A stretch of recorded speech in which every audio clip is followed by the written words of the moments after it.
반갑습니다. 모든 낙찰자들이 행복한 1% 기부에 동참하기를 희망하는 영매 채널 김도현입니다. 자, 이번엔 강서구 물건 한번 보겠습니다. 부산 강서구 명지동 명지 두산 이브 포세이돈.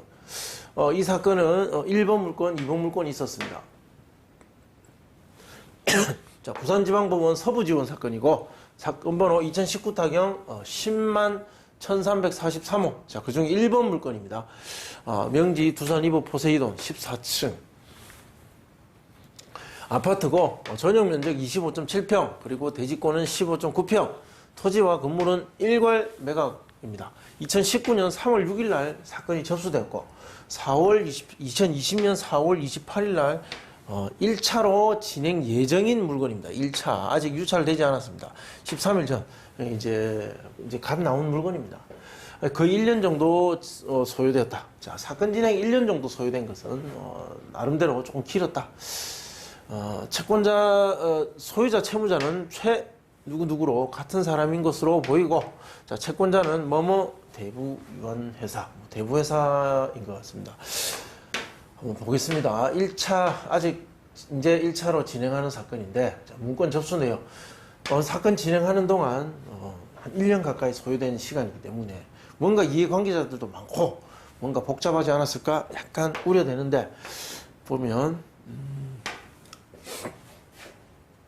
임차인이나 기타 점유자의 이 권리 신고 내용은 없습니다.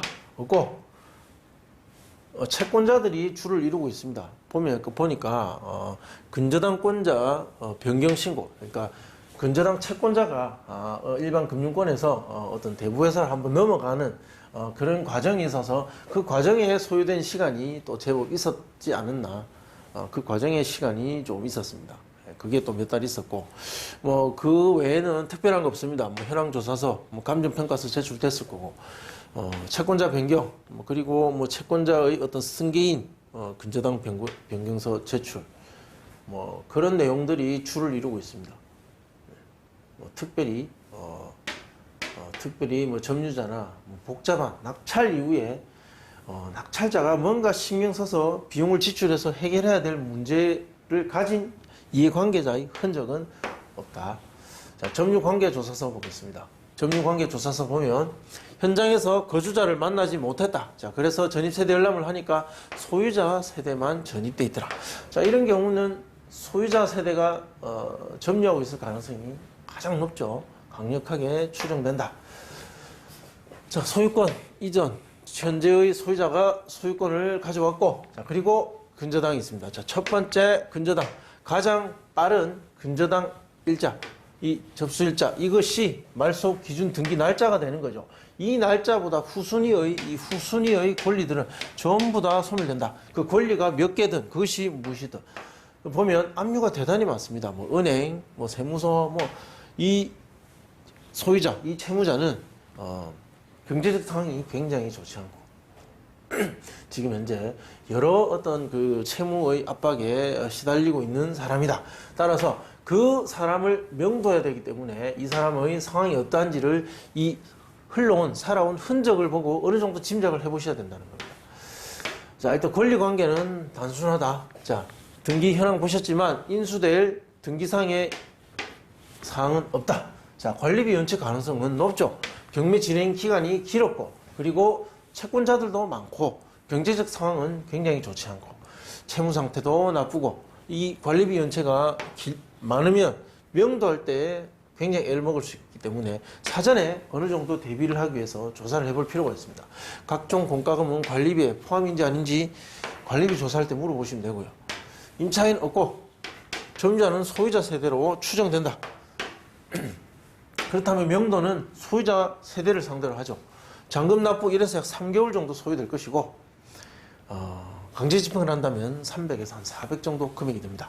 자, 그러면 300만 원 비용이 들더라도, 이 사람이 주더라도, 돈을 주고 명도하는 것이 최선이다. 자, 해보시면 압니다.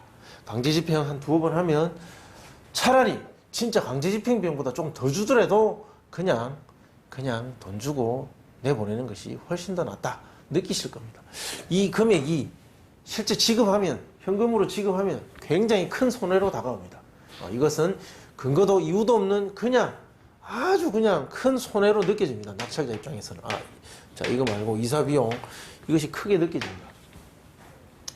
크게 느껴지다 보니까 그래서 협의하는데 감정적인 다툼으로 번지는 경우가 많다. 자, 명도 소송 가능성은 희박합니다. 제3에 드러나 있지 않는 점유자가 있다면 군 명도 소송할 수도 있습니다. 자, 명지, 두산, 위버, 포세이돈, 동평행대 물건 보면 제가 이거 보면서 차이가 좀 많네라는 생각을 했습니다. 이거 뭐 3억 3천, 5천도 있는데 3억 5천도 있는데 뭐 2억 8천, 뭐 2억 9천 9백, 뭐 2억 후반대가 줄을 이룹니다. 2억 후반에서 3억 초. 자, 이것이 일반적인 그냥 호가인데 왜 뭐 이런 3억 5천들이 있느냐? 가만히 보니까 뭐 영구 조망, 뭐 바다 뭐 조망, 즉 바다 조망이 보이는 세대들이 있더라. 이 동을 보니까 실제로 있었습니다. 자, 이런 것들은 3억 중반 호가가 이루어지고 있더라. 그래서 실제 거래 사례를 보니까 2억 후반 그리고 2억 중반도 있습니다. 그런데 3억 초반도 있더라. 그러니까 호가는 실제 이 거래보다 훨씬 좀 더 앞에 있지 않은가. 자, 2019년도에 거래 사례를 보면 거의 2억대입니다. 그런데 간혹 3억 초반대가 있었습니다. 자, 이런 것들이 바다 조망이 있는 것이 아닌가. 즉, 보면 여기 또 19년 연말에 와서는 이것이 어느 정도 회복이 된 것 같아요. 3억 5천이 실제로 있었고, 그리고 3억 4천도 있었고, 심지어 3억 8천도 있었습니다. 그리고 3억. 그리고 여전히 2억 중반대도 있었다. 자, 여기서 거래가 잘 되지 않던 것들이 여기 와서 대부분 소비가 되면서 어느 정도 약간의 호가 상승과 실제 거래 사례 상승이 발생했는데 최근 코로나가 와서 거래량은 제법 많이 줄었다. 줄면서 지금 3억 중반 호가가 어떻게 될 것인지는 앞으로 두고 봐야 될 것 같습니다. 그리고 최근에 거래된 거 보면 2억 중반대라는 것이죠. 따라서 이런 것들이 2억 중반대에 거래가 되어줌으로 인해서 바다 조망이 나오는 것들이 3억 중반으로 치고 못 가는 거죠. 결국은 3억대, 3억 초반이나 3억 정도로 내려올 수밖에 없다. 자, 뭐 그런데 현재 감정은 3억 2,200. 당시 어떤 그때의 거래 가능 금액으로서는 아주 적당한 금액이었다라고 저는 봅니다. 그래서 지금 만약 거래를 한다면 어느 정도의 거래할 것인가? 이 금액의 범위가 있기 때문에 금액 발생할 범위가 폭이 넓기 때문에 이 예측한다는 것은 사실 쉽지 않습니다.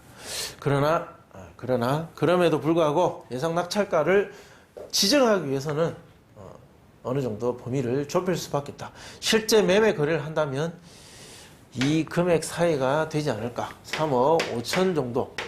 이 금액은 지금 현재 매도자의 희망사항이지 않을까. 여기서 내려갈 것이고 인테리어가 잘 되지 않은 아파트이기 때문에 이 물건의 가치는 정말 잘 돼봐야 한 3억 3천.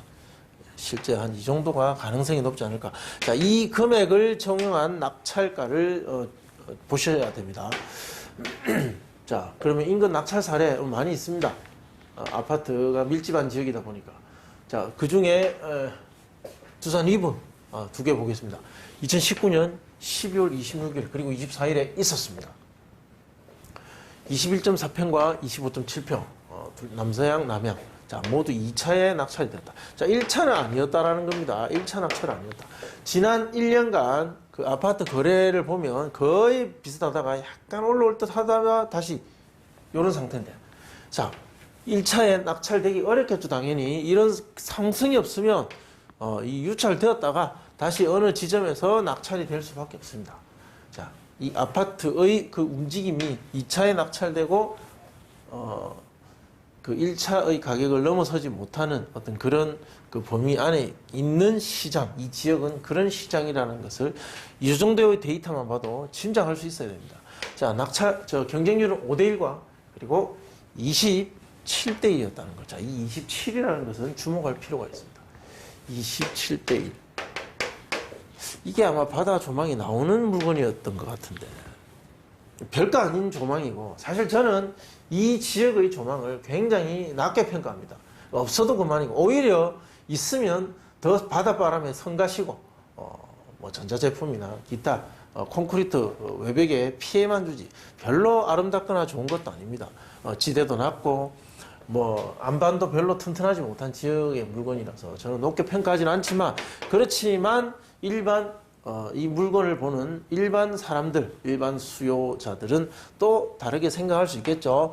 자, 27대 1도 경쟁도 가능한 물건이기 때문에 우리 물건도 경쟁률은 높을 수 있고 따라서 좀 더 세게 베팅할 필요가 있다. 자, 그래서 상한가의 적용을 해야 되지 않을까 그렇게 짐작합니다. 감정가가 1할 때 거래 가능 금액은 거의 비슷했고 자, 낙찰가는 이렇게 기록이 되었다. 낙찰가율은 비슷합니다. 이런 지역은 95% 정도 되었고 자, 이 3억 1천 하한가를 가중평균에 적용하면 2억 9,800 정도 나옵니다. 자, 중요한 상한가. 자, 이제 이 금액이 더 중요하죠. 3억 2천 적용하면 3억 769만 원. 자, 따라서 자, 예상 낙찰가는 2억 9,900 거의 3억입니다. 3억에서 그냥 3억 800 정도.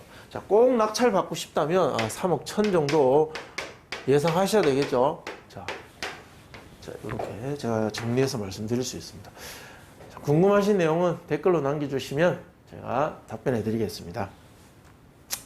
좋아요, 구독 신청 부탁드립니다. 감사합니다.